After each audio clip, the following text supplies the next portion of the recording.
one of the things that is really important when you're making like window parts, screen frames, or anything like that is that everything is a nice universal thickness to start with.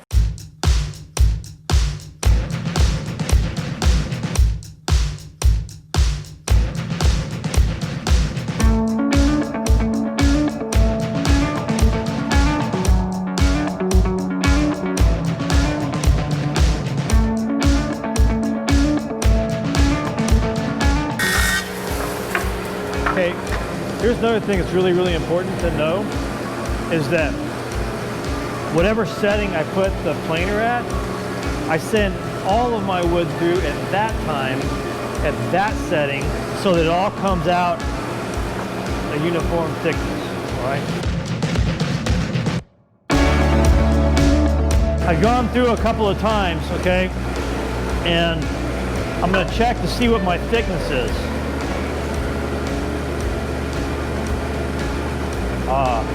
I'm at 13/16. In this particular one, I want 3/4, right? So I need to give it one more pass.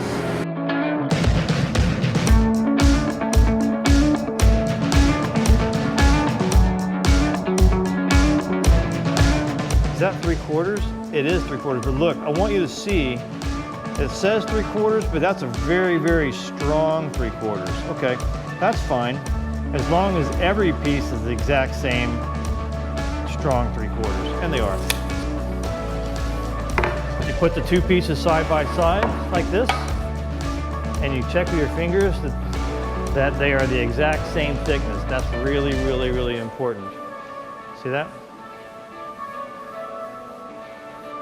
Ta-da!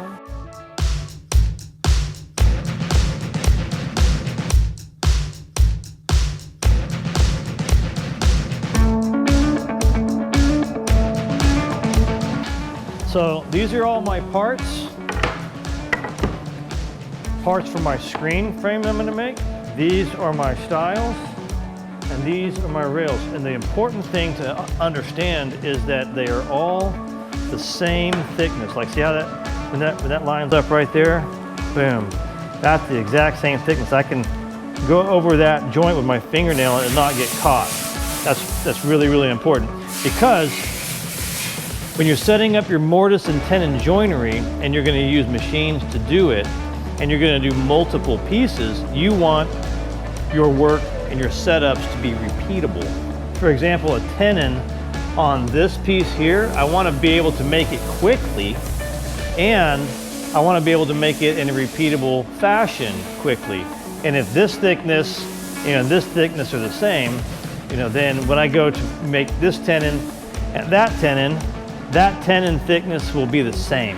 So the other thing too that's important about the same thickness is I want for my mortise to be in the exact same place on this piece relative to all my other mortises. Like I'm gonna have a mortise on this end, and I'm gonna have a mortise on that end, and I want those to be in the same place, and I want to be able to do that very quickly. And that only happens very quickly if the pieces that you are starting with are the exact same size. And in the next video, I'll show you about how to set up the machines to get those repeatable cuts to make things quickly. All right, thanks for watching. Bye.